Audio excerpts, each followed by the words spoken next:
உலகத்தோட கண்ணே இப்போ ஈரானை நோக்கி தான் இருக்கு. எப்ப வேணாலும் போர் வெடிக்கலாம். அது 3ஆம் உலக போர் அல்லது உக்ரைன் போன்ற நீண்ட போருக்கு வழிவகுக்கலாம் என பரபரப்பான சூழல் நிலவுது. இப்படியான சூழல்ல தான் கிடைக்கக்கூடிய போக்குவரத்து வசதிகளை பயன்படுத்தி உடனடியா ஈரான்ல இருந்து வெளியேறுமாறு அங்க இருக்கும் இந்தியர்களுக்கு இந்திய தூதரகம் அறிவுறுத்தி இருக்காங்க. அங்கு என்னதான் பிரச்சனை, இதன் பின்னணியில யார் இருக்காங்க என்பதை வாங்க விரிவாக பார்க்கலாம்.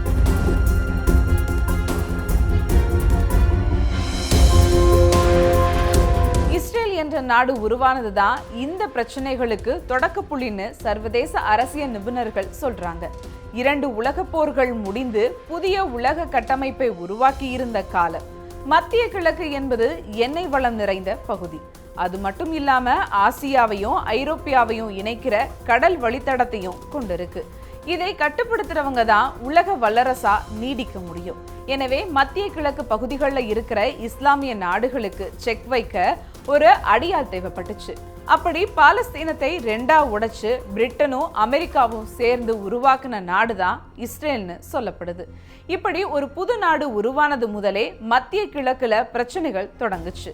ஜியோனிஸ்ட் என்று அழைக்கப்படுற யூத அடிப்படைவாதிகளால் உருவானது தான் இஸ்ரேல் நாடு. ஜியோனஸ் தத்துவத்தின்படி பண்டைய இஸ்ரேல் என்பது முழு Palestine, Egypt, Jordan, Syria, Lebanon, Iraq, Saudi ஆகிய நாடுகளின் சில பகுதிகளை கொண்ட பெரிய நாடா இருந்தது. அந்த பகுதிகளை கைப்பற்றி இஸ்ரேலோட இணைக்கணும் என்றதே ஜியோனஸ் ஆட்சியாளர்களோட அல்டிமேட் லட்சியமா இருக்கு.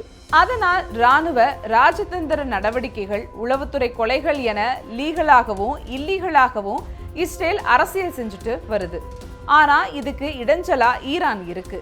பண்டைய காலத்துல மத்திய கிழக்கு பகுதியை பெர்சியா பேரரசு தன்னோட கட்டுப்பாட்டுல வச்சிருந்தது. அத்தகைய பெருமை கொண்ட பெர்சியா பேரரசு தான் தற்போதைய ஈரான்.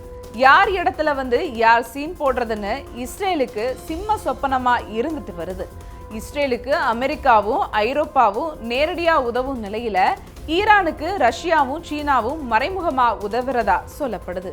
அமெரிக்காவும் இஸ்ரேலும் ISIS போன்ற அடிப்படைவாத அமைப்புகளை உருவாக்கி கொடைச்சல் கொடுக்கும் நிலையில ஹமாஸ், ஹிஸ்புல்லா போன்ற அமைப்புகளை உருவாக்கி ஈரான் எதிர்த்தாக்குதல் நடத்திட்டு வருது. இப்படியாக இந்த பிரச்சனை பல ஆண்டுகளாக தொடர்ந்து வரும் நிலையில இப்போ திடீர்னு போர் மேகம் சூழ இன்னொரு முக்கிய காரணம் ஒன்று இருக்கு. போன வருஷம் ஜூன் மாசத்துல ஈரானோட அணு ஆயுத ஆராய்ச்சியாளர்கள் முக்கிய இராணுவ தளபதிகளை குறிவச்சு வான் தாக்குதல் நடத்தி இஸ்ரேல் கொலை செஞ்சது. இதுல கடுமையான இழப்புகளை சந்திக்க ஈரான் சரியான நேரத்துல பழிவாங்க காத்திருந்துச்சு.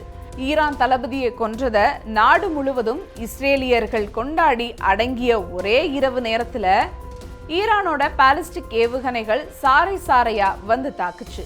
இஸ்ரேலின் வான் தாக்குதல் எதிர்ப்பு அமைப்பான அயன் டோம் அதிவேகமாக பாயும் ஈரான் ஏவுகணைகளை தடுக்க முடியாம ஸ்தம்பிச்சு நின்னுச்சு.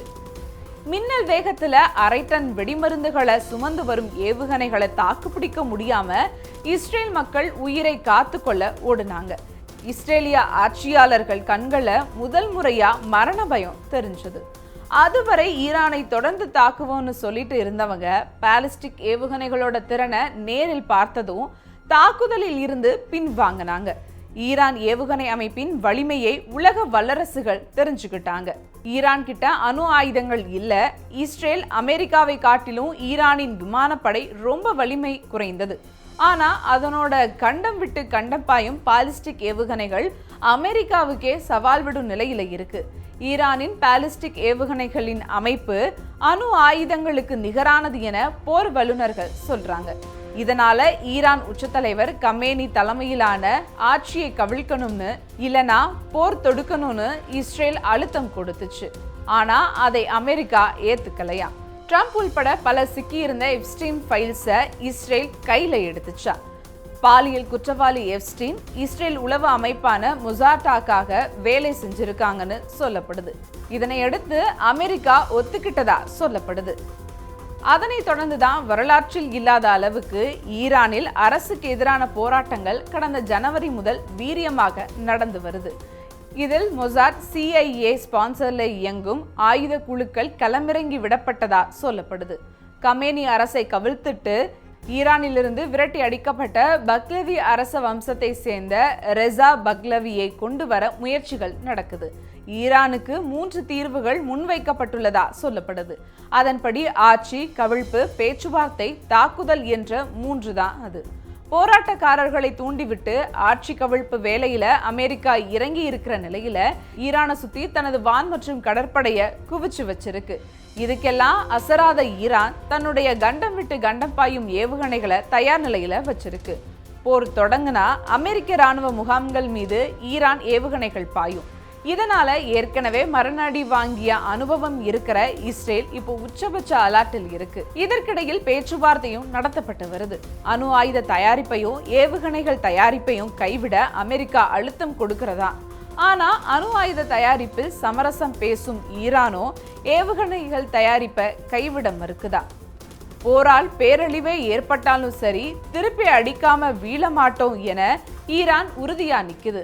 ரஷ்யா நேரடியாகவும் சீனா மறைமுகமாகவும் ஈரானுக்கு ஆதரவா நிக்கிறதா சொல்லப்படுது. ஒருவேளை போர் வெடித்தால் அது அருகில் இருக்கும் இஸ்லாமிய நாடுகளுக்கு பரவி மொத்த மத்திய கிழக்கு பகுதியே போர்க்களமாக மாற வாய்ப்பு இருக்கு.